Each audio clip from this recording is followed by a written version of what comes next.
All right, guys. Well, thanks for joining me on the stage. I am, and I said this on X earlier, but I really feel overwhelmed because I have two enormous brainiacs sitting beside me. So it is an honor to share the stage with you, gentlemen. And yeah, really looking forward to our chat here. So I've got a few basic questions that I think we'll kind of jump into, and I kind of in my head have a bit of time allotted for each question. So we'll kind of talk them through, but I want to make sure that we kind of get to them all because some exciting topics. Oh my gosh, my brain is in dessert mode right now. I think so. Let's go bake something. But we've got a lot of things happening in our world, and transportation is changing right in front of our face. And artificial intelligence is just changing the world at an incredible pace. So we've got some gentlemen that are very knowledgeable. So let's get into it. I want to start off by talking about I was thinking about the vision for an AI-powered future. So looking ahead, how might the convergence of Tesla vehicles like Cybercab, Optimus robots, and Starlink reshape our daily life globally as far as urban planning and global connectivity? And what would be, in your opinion, gentlemen, optimistic and cautionary scenarios should leaders, politicians, policymakers, and consumers be thinking about right now? And maybe we'll start off with you, Dr. Know-It-All himself. I got the microphone, so I get to go first. I think I'll start with the cautionary because hopefully that won't happen, but we can get it out of the way first. And I think it's probably the one that people fear in general is the what the heck am I going to do when the robots take over the world sort of scenario. The interesting part about that is that both on the non-embodied front, like Sam Altman from OpenAI and Dario Amodei from Anthropic, very, very recently have kind of walked back, and maybe it has to do with their IPOs, I'm not sure, but they've kind of walked back they're like, oh gosh, all jobs are going to disappear in 5 years. You're not going to have a job anymore. And it definitely feels like they're not quite as aggressively taking over as it seemed like they were going to. Like a year ago, I would have been a little more pessimistic. Now I'm starting to think to myself, no, I think we've got a future. Humans are around. I'll stick to the non-embodied part because I'll let Scott specifically talk about the embodied part, which is the robots. But I think even on the non-embodied part, like if you're an information worker, there was a time not that long ago when people were basically saying like, there is no future for you. You will be replaced by an AI. And what seems to be happening instead is a more traditional type of paradigm shift, which is that we're sort of moving up the food chain. If you think about it, what was it? 85% of people were farmers a couple hundred years ago. Now hardly anybody is, and we do hopefully what's more interesting jobs than that. You might do something creative. You might get to work on the computer all day. Maybe that's not the greatest thing anyway, but we're not farmers anymore. So it feels like the transition, which was being threatened to be a complete replacement of humans, is instead turning out to be a productivity boost and allowing humans to do more, which is, I think, much more optimistic. It allows us to do more stuff, to hopefully do more creative work, to have more fun at our jobs, that kind of a thing instead. So yep, I'll let you take over for embodied or whatever you want to say. Dr. Scott. Thank you, Josh. First of all, I'm glad that Josh West is sitting to my west because I was bugging out earlier when Landon of the West was sitting to the east. So thank you very much. We aim to please. Yes. So let's say that there's kind of two sides to, or two answers to your question that John kind of approached more from like just the AI standpoint that it's going to take away all the white collar jobs. It's the embodiment that everyone is afraid is going to take away physical labor. And for a lot of us, it's like, thank you, because there's a lot of physical labor out there that people really should not be doing. There's another reality, and that is we have job shortages, and they're only going to be getting worse. As the demographics start to shift, a lot of people move into retirement. There's a lot of physical labor that is just opening up, and it's more or less like the robots can't come in time. That's really the problem. So I'm more or less worried about that. Productivity goes down because we are losing workers, and it's estimated it's like 80 million job openings by 2030 or something like that. So they can't come soon enough, and they're going to be doing the dull, dirty, and dangerous jobs. And for a lot of people, I think there was a well-known live stream a couple of weeks ago showing a robot doing a package sorting. And everyone was like kind of questioning, well, is that a real job? It's like, yeah, it is. And there are thousands of people who do that. Yeah. And when they finally did what we call like the John Henry of comparing the robot to an intern doing it, the intern was just barely able to beat the robot. And he was tired at the end of that. And it's like, oh, you want to do that tomorrow and the day after that and 5 days a week? So there are a lot of jobs that we would like to see removed, but at the same time, it will open up better jobs. So when the robots start taking your job, guess what? Someone's going to manage that. And we do need communication. We do need fleet software. That fleet software is still going to be very brittle. And for the most part, you're going to get a promotion. You're going to be the one that's actually going to be in charge of everything that's going on there. So I don't see it as something that I'd be afraid of, but would more or less embrace. But we need to make sure there is a discussion and an open dialogue, that people see more of what the robots are doing, they're understanding what the possibilities are, and that policymakers don't get in the way. And the same thing, they don't muck it up, but the policymakers have to play a role. And the only way to get them to play the role correctly is for we as a public to sort of understand what the potential consequences are. Yeah. No, you can't take the mic away from me, John. Well, hang on to that mic, Dr. Scott, and thank you for these insights, gentlemen.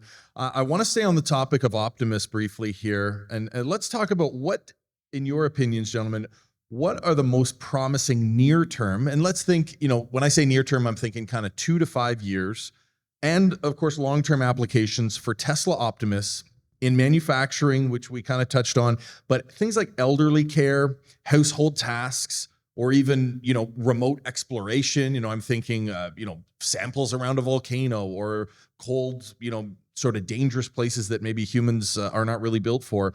And what ethical, safety, or labor market changes would society discuss as deployment of Optimus bots and other bots ramps up?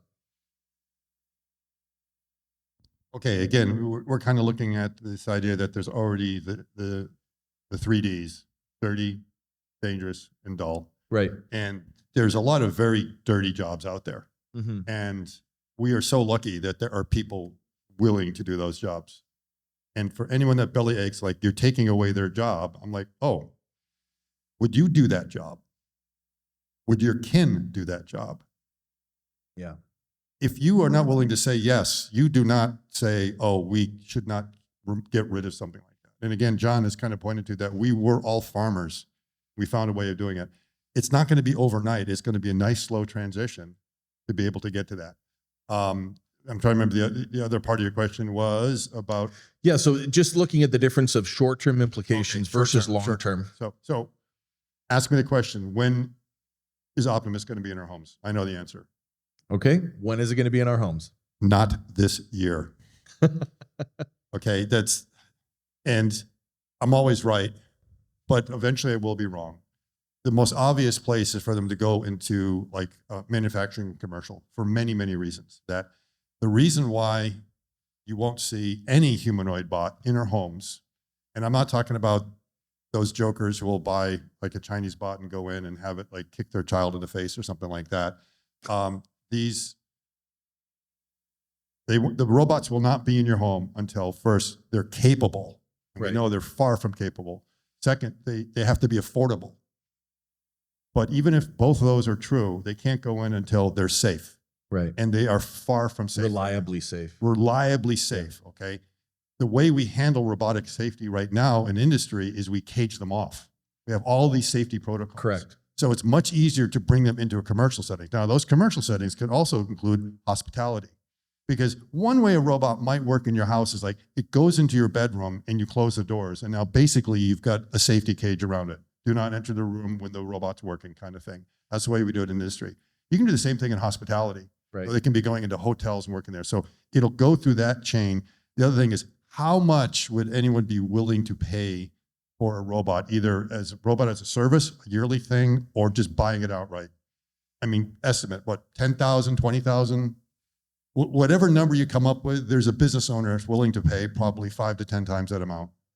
So they are all looking at a robot having a value of $100,000 a year.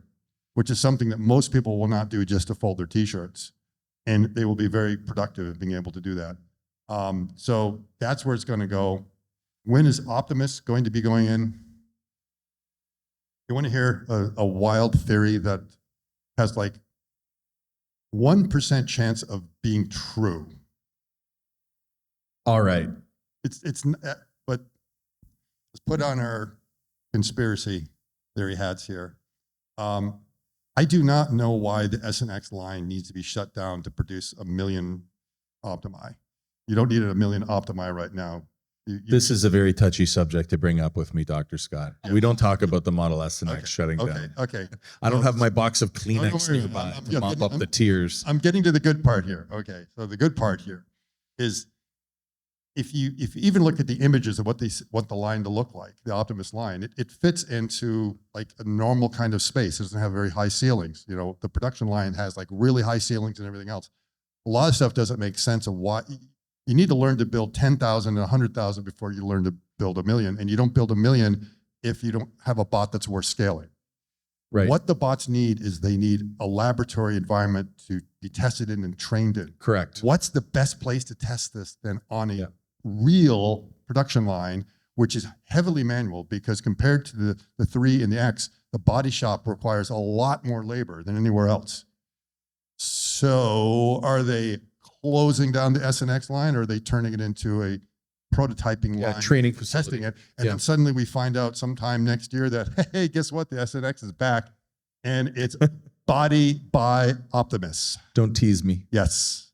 So almost 0% chance that that's true, but I'm holding out hope. Very good. Well, thank you for taking us down the rabbit hole. John, what do you think, sir? So I'm not going to add too much to that, but you asked short-term, long-term. We forget that these cars out here are robots. When they're driving themselves, they are just a 4-wheeled version of something instead of 4-limbed. So I know you love to talk about the whole thing with the Cybercab and all that. And if you don't know, the Cybercab's the gold car that doesn't have a steering wheel, no brake pedal, all that kind of stuff. And we are, by the way, we got to ride in one. we were pretty cool. So anyway, but those cars are literally possibly within days going on the road. Yes. And that is the short-term effect. Getting a 4-armed robot, 4-limbed robot into your house is not likely to happen in the next couple of years. But what you will see, well, you already see Waymos on the road. If you live in a large city that has that service, there you have a autonomous taxi. Of course, Tesla robo-taxis. When the Cybercabs are there, it's going to be like, it's like little Academy Award Oscars driving around, right? Little gold cars. And so that's going to be the moment where I think a lot of people are going to feel the future and are feeling the future now. The longer term thing, which is probably maybe 2030-ish, something like, I don't know, not next year, not this year, but it's going to take a few years before they arrive, if in any other form than just something that's a vanity thing, right? You can get a robot today that just has little ball fist things, and sure, what did you say? It'll kick your kids, but it won't do anything practical in your house. But it's going to take a few years for that to happen. But the robo-taxis and then the Cybercabs, that's today. Absolutely. And I'm glad you brought up Cybercab, because that's what we're moving into next here. So I'd love to hear your that segue. Exactly. It's a pleasure working with you, gentlemen. So I want to talk about Cybercab. I am located in Austin, Texas, which is, really ground zero for the Cybercab program. And we're seeing them now popping up. We're seeing, posts on not just X, actually. It's interesting, on Instagram, a lot of Facebook posts now, something that we haven't seen before. And these are people that are not in our, Tesla community or AI focused community and that sort of thing, which is quite interesting. So we're seeing a very strong trend. I myself am seeing them on the highway now in Austin, and just a ton of testing. We've heard from Joe Tegmeyer, who's toured the line. We've seen now the glossy versions, which are much closer, really the production version. Very exciting to see. But I want to ask you guys, what key regulatory, technical, and infrastructure hurdles must Tesla overcome for a successful unsupervised Cybercab robotaxi rollout in all major markets? Let's talk about the America first. And how could data from existing Tesla fleet accelerate this timeline? And what do you think are the economic impacts, or, for example, job displacement versus new opportunities, might come out of this, of Cybercab deployment? I think the first job displacement is that the monitors in Austin have been fired. That's what I heard. Correct. So yeah, number one job displacement that happened. But of course, that was a job that was enabled by that. I have a feeling they probably were at least offered to move to another city or something, because obviously they'll need them there. But when it comes to autonomous transportation, we've actually thought about this for a while. And I think part of that is the optimism thing. It's like since the mid 2010s, Elon's been promising, oh, it's coming, it's coming, it's coming. You know, so everybody thinks about this. And even if it doesn't get here this year or next year or whatever, but I think now we're really close. The effect of it is going to be to lower the cost of transportation significantly. And that will have a negative job impact on potentially people who drive Uber or Lyft or taxis. But it will have a huge positive impact on people who depend on those services, not for just kind of going out to the bars on the weekend or something, but there is a large group of people that's all they can afford. They can't get a car. They can't afford that. And yet they're paying multiple dollars per mile to get a ride to work or whatever it is, to go to the grocery store. That's a group of people that is really, really stretched right now. And that is going to allow a significant opportunity, because that's going to be reducing the amount of income that has to be spent on transportation. So I think that's one very large aspect. The other one, which also has to do with safety, since you were talking about that with the home robots, is that Texas is an interesting state, right? It is. The U.S. is very much a beg for forgiveness, don't ask for permission sort of country. Whereas what we're seeing in the European Union, the reason they only have 3 countries right now that have full self-driving supervised enabled after years of it being enabled in the US is they are ask for permission, don't beg for forgiveness. So the US is very flip-flopped, and Texas is at the very forefront of that, because was it last week? It was only within the last few days that you're allowed now. Tesla has declared that they are level 4 autonomous. Yes, and they have the regulatory approval for that. It officially came through for them. Yeah, but the interesting thing is that they can basically say, this is what we are. It's a very different kind of way of doing it from, you might think that there's some top level governmental agency. And by the way, NHTSA also just approved the new ADAS tests that show that the Tesla Model Y in particular, but I'm sure the other cars will be tested, they have now passed these new safety regulations, which are all about protecting other people by avoiding accidents, which is lovely. Because if you think about mitigating an accident, that's great. And we are so much safer than we were in 1975 because of all the improvements that we made. Airbags and anti-lock brakes and some radar assisted things, all that kind of stuff has helped us. But the problem is that everybody else, if you hit a pedestrian, it's not really you that you have to worry about, it's the pedestrian. So it's great to see those tests being passed now. So getting more and more safety on the roads, that will be enabled by level 4 autonomy as well. I think that's the biggest effect that we will see, is that the roads will actually become safer. The roads have become less safe. That's a really sad fact of the matter. And the reason why is because of phones mostly. That's right. Distracted driving eclipsed, drunk driving many times over now. Yeah. And the thing is, we've got all these beautiful, safe cars, and yet people are driving them like idiots now because they're like this. So anyway, so the more that we get these things on the road, it doesn't just improve the economic outlook of a group of people who depend on this, it also it improves the safety margin. Even right now, just driving with full self-driving with a human in it, that it's 10 times safer than a human driving alone. That is huge for safety. That's improving people's lives that they don't even know because they didn't get in an accident. And I'll stop talking. The best accident is no accident. Dr. Scott, what do you think? Just want to hear your thoughts quick. What do you think some of the economic impacts of Cybercab going full-fledged, completely no supervisor, and just being able to get these affordable rides? How do you see that impacting, not just in Austin, but once it rolls out in other cities as well? Yeah, that's the thing. A lot of times we have no idea what the economic impact is going to be because it's very hard to predict. Entrepreneurs are very clever. They will see a new technology and find an application for it that we didn't think of that unlocks a lot of things. I'm trying to figure out what they're going to be. I mean, the first economic impact will probably be that there won't be as many Uber drivers. We know that's pretty clear. But at the same time, when the cost of transportation dramatically goes down, people are going to use it more. So there are, Uber was great because it unlocked mobility for so many people in so many places. And even those of us who are able to drive on their own find that, they prefer using things like Uber. So when I go to San Francisco, in the Bay Area, I don't rent a car anymore. I would rather just take a Waymo or an Uber. The one problem of sometimes having an Uber driver, of course, is if you're having a sensitive conversation, you don't want some stranger listening in, and that's why a lot of people will like it. The other thing we have to think about is like Uber also created things like DoorDash, Uber Eats, and stuff like that. So suddenly this idea, wow, we could start bringing food.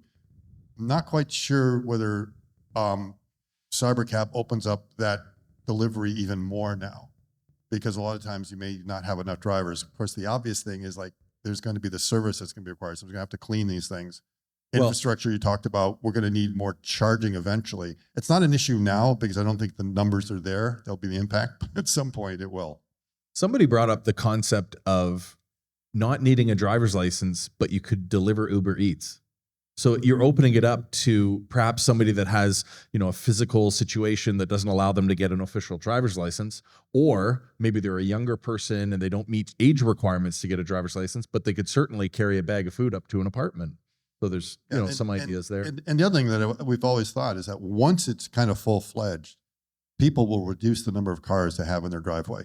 100%. And a lot of times it will also, depending upon when you can have, let's say, unaccompanied minors go in there, then the parents don't have to dash home from work to get their kids to like ballet practice or something like that. So that's really going to change things quite a bit. And it's going to be an interesting economy when that happens. I'm just looking forward to a little less traffic. That would be nice. Could be. It could have the opposite effect. I will say one thing you had asked about urban planning and stuff, just really, really quickly, is I can't wait for parking decks and parking areas. Those can disappear and be replaced by walkable spaces and things. That will be much nicer. Absolutely. And even if we just saw a 50% reduction, would make a massive difference on our urban scapes. So let's talk a little bit off Earth here. I want to ask you guys about Starlink. Starlink integration with Tesla vehicles and Optimus. And what I'm thinking is, in what ways could Starlink satellite internet transform the reliability and capabilities of a Tesla, Cybercab or FSD powered vehicle? I'm talking, with nobody in it if need be, as well as remote functionality for Optimus robots. And what I'm thinking of is, things like rural areas running a Cybercab service, in the middle of Timbuk nowhere, or disaster zones, or during, different types of, whether you're moving, let's say you have an Optimus bot and you want to bring it with you to another part of the world, and you have it connected to a Starlink network or something like that. What competitive advantages do you see Tesla having with its sort of integration with the other, sort of Musk economy companies? So how do you see that benefit? Starlink for sure, and I'll talk about that, but let's not forget also the data centers, because Optimus or the cars are going to need a more intelligent brain. These things are fundamentally limited because they're mobile. So they're just, they're laptops. They're on steroids, but they're laptops basically. And in order for, if you ask a complex question or say, hey, robot, go to this house and mow the lawn and clean it and stuff, there's a lot of planning that has to happen. And that can be transmitted to space, to data centers in space, and then back down to the robot that can take care of the individual things. So the orchestration of that can be done in space. As far as Starlink itself is concerned, what's really interesting is that you can see cybercabs and the original robotaxis had those.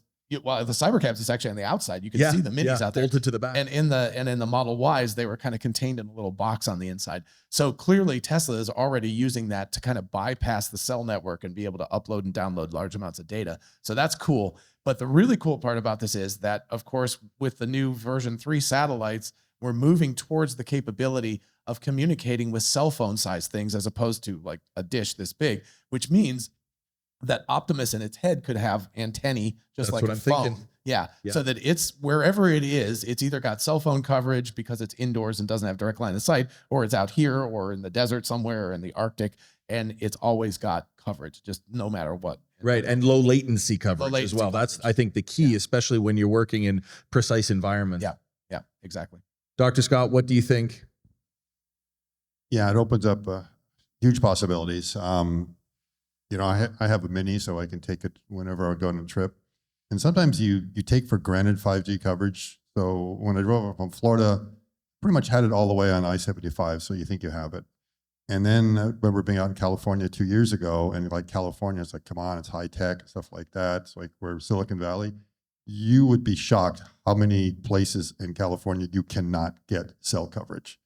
And, having the Starlink help. So that's one example that's going to be important. The other is natural disasters. I've lived through a couple natural disasters down in Florida now. And every time I came back, the ice cream in the freezer was rock solid because of the power walls and that. I was also the only one in the neighborhood that had power for 4 days, also the only one that had internet. And so you begin to realize how important it is. And not only that, it's my primary internet, because when you talked about latency, I was like doing some tests with the alleged fiber that we had out where we were. And I was noticing that all our Zoom calls, Teams calls were just really, there was a lot of latency in there. And I just assumed that, their servers are awful. It turned out my internet was awful. Wow. And as soon as I got it, I thought I was going to have maybe 2 plans or take a month to make the decision. And it was like, I'm canceling Comcast right now.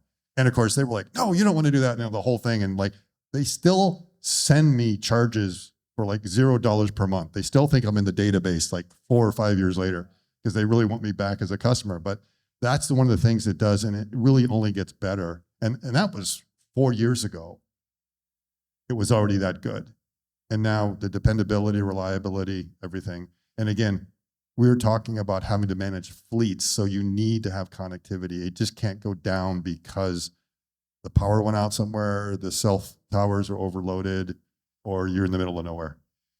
Yeah, and I've experienced that as well. Just the performance improvement over time has been remarkable. I want to ask you, just kind of to bring all of these topics together, how might Tesla's advancements in vehicle AI, energy storage, manufacturing give it the scale, really to give it unique advantages in deploying Optimus bots and robotaxi compared to competitors? We're hearing a lot about, China's this and China that.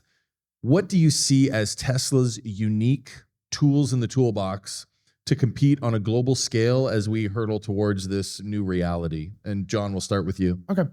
I think the first thing is they can eat their own dog food very easily. And by that, I mean that they have factories right now that are making things. So most of the humanoid robotic startups, they're building this from the ground up, and it's really cool and it's amazing what they're doing. But they, by default, have to partner with other people to be able to find things for them to do because they don't already have a business that builds these kinds of robots. What Tesla has the advantage of is that they've got factories everywhere, from battery factories to refining factories of lithium refining, and to obviously cars and other things. So they have, and then I guess if you increase that to SpaceX, you've got building rocket engines and Starlink satellites and blah, So anyway, they can eat their own dog food for years and have so much testing, which kind of goes to what you were talking about, the conspiracy theory about the Fremont factory, is that maybe what they're doing is just building a giant test bed, and they're like, well, let's let 1,000 of these things go and see what breaks and fix it, and we can do it all kind of quietly behind the scenes. So that gives them a really big advantage. And then the other big advantage, of course, is that they have the manufacturing, so they don't have to build the manufacturing. They already know what they're doing. They have logistics, supply chains, all of that kind of stuff. And with geopolitics being so dicey these days, having thought about this previously and having worked out logistics and supply chains and all of that kind of stuff, and be very expert at it, is a huge advantage that Tesla has. Dr. Scott, what do you think? Which part of the question do you want me to address? Well, we know that these technologies exist independently, but how do you see cumulatively, do they provide a competitive advantage on a global scale? So we have companies in China and Korea and different places around the world that are at very minimum trying desperately to copy what Tesla is doing, and they have financial backing from their governments and really limitless, labor resources and different things because of, it's a different standard of living and just different culture. How do you see Tesla as far as their advantages over those markets? Okay. Again, John's kind of touched on to a lot of it is they already know how to manage supply chains, how to build some very complex technologies. One of the biggest advantages will, of course, be on the AI side, because it's one thing to be able to build the hardware, but I haven't really seen anything convincingly coming out of China regarding like AI control. So Unitree, we know, has like sort of flooded the market. You can buy them anywhere, but they intentionally shipped it without a brain because they wanted to get it in the hands of researchers. They want the researchers to basically do that part for them. But there's also the other issue is that while they're prevalent everywhere, they're notorious for like breaking down very easily. So they don't last very long. They almost become like a disposable bot as opposed to one that will really be able to work. So what you're seeing coming out of all of the North American humanoid companies is they're really building their bots to be more robust.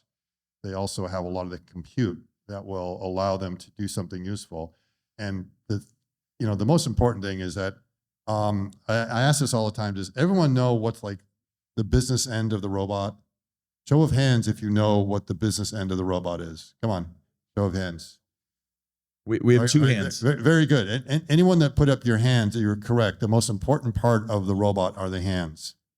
And if you see a lot of the robots coming out of China, you'll notice a lot of them don't really have hands or anything that's of value.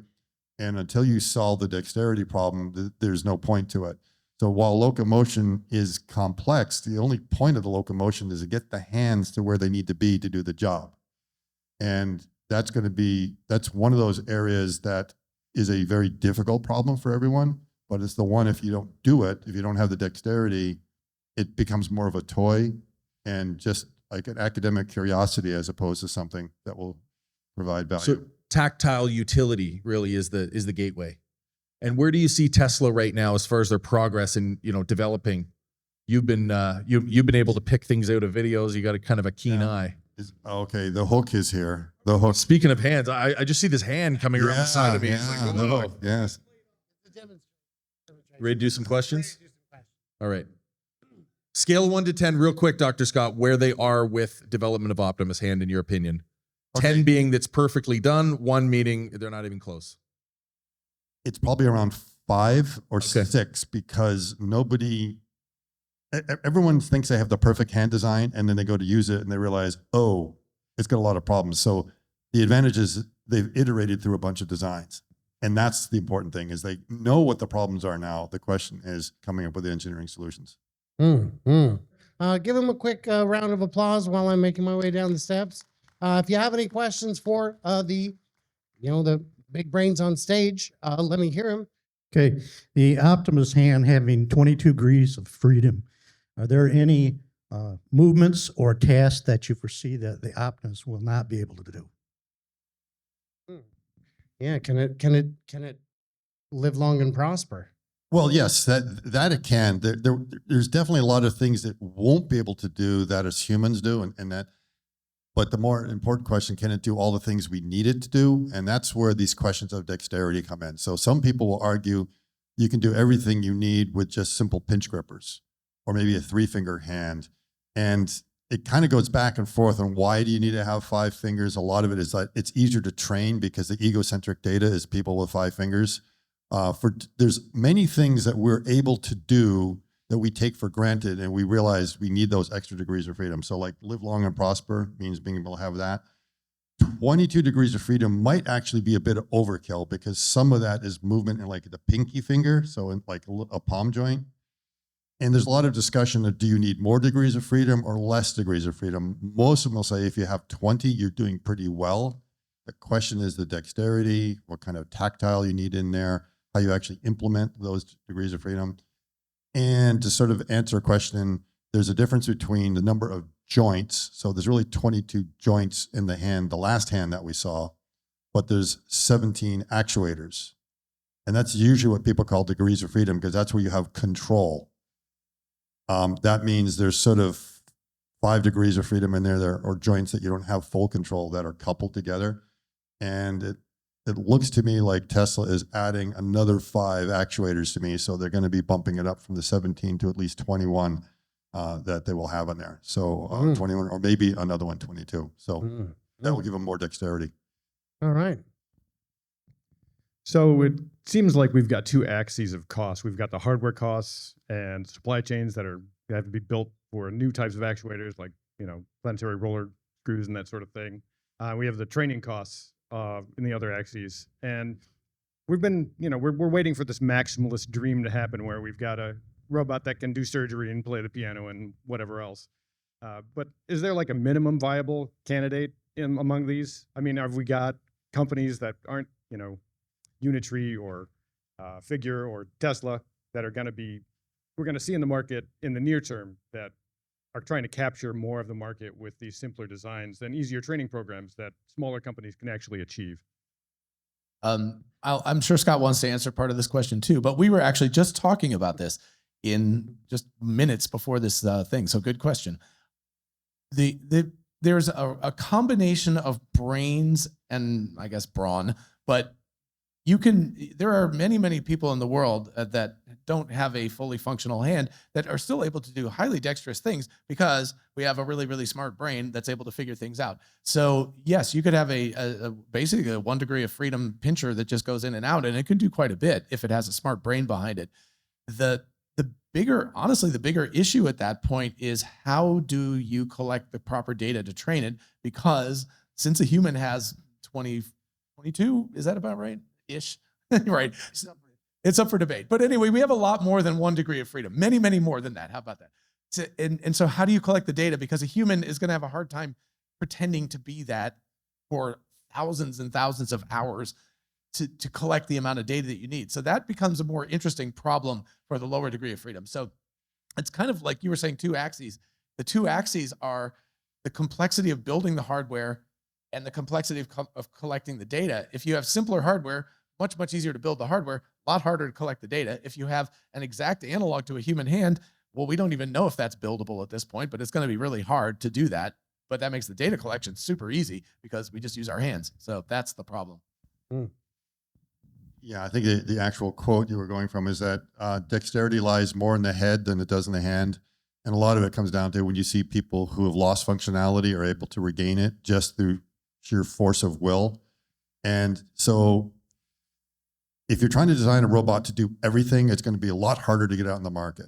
Doing backflips and stuff like that. How many of you out there in your job description said you had to do a backflip? Yeah, none. Okay, so what's the point of that? Same thing with having enough dexterity to play the piano. You don't necessarily need that because a lot of jobs you're already having to wear gloves and other things like that. So sometimes you can have a bit of overkill on the degrees of freedom. Maybe having 5 fingers is good, but do you need abduction? Do you need all your IP joints? You don't know. And there was like one Chinese bot that was so mid, I was impressed. It was like average on every single score, but once you added it up, it actually was ahead of everyone else. It had it had a crappy wrist. I didn't like the wrist, but it was dexterous enough for the task that needed to do. It had 5 fingers, but it had like only 1 IP joint or 2 IP joints.